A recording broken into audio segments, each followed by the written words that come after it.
সাদামাটা জীবনে মানুষ আসলে কি চায়? খেয়ে পরে বেঁচে থাকা, একটুখানি ভরসা, খানিকটা প্রশান্তি আর সত্যিকারের ভালোবাসা। এই তো।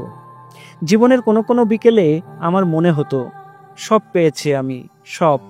তারপর বিকেল গড়িয়ে সন্ধ্যা নামতেই কোথায় যেন মিলিয়ে যেত সব কিছু। আমি ফ্যালফ্যাল করে সন্ধ্যার আঁধারের দিকে চেয়ে থাকতাম।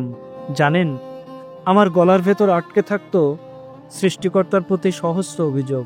সেই অভিযোগ জানানোর স্পর্ধাটুকু আমি গিলে ফেলতাম এই আশায়, হয়তো সৃষ্টিকর্তার দয়াই কোনো একদিন আমার শেষ বিকেলের চুরুইটা আর ফুরুত করে উড়ে যাবে না। রেল লাইন, ছাদের রেলিং, বেপরোয়া ট্রাক কিংবা মুঠোভরা অনন্তকালের ঘুম, সবার খুব কাছে গিয়েও বারবার ফিরে এসেছি একটা শেষ বিকেলের আশায়, যে বিকেল কখনো ফুরাবে না, যে বিকেল আমায় ফেরাবে না। তারপর রূপকথার গল্পের মতো এই মর্তের বুকে অমন বিকেল নেমে আসে।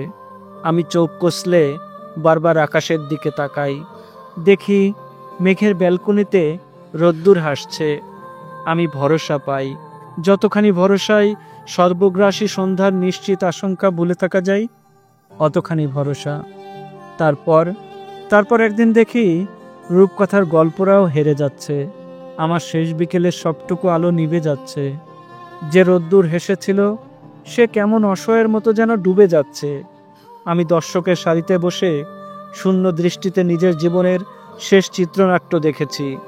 গল্পের শেষটা নিয়ে আমার অনেক অভিযোগ, কিন্তু সেই অভিযোগ করার সময়টুকু বোধহয় আমার হাতে নেই।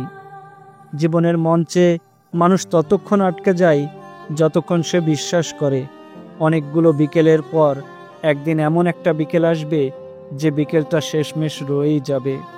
তারপর ঠিক যেদিন মানুষ টের পায় তার জীবন থেকে শেষ বিকেলটাও নির্মমভাবে সন্ধ্যার আধারে মিলিয়ে গেছে, সেদিনই ঘড়ির শেষ সুতোটা ছিঁড়ে যায়।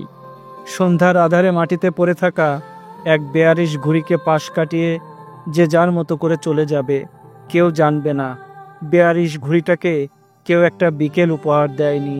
কেউ জানবে না বেয়ারিশ ঘুড়িটাকে কেউই সত্যি সত্যি ভালোবাসেনি।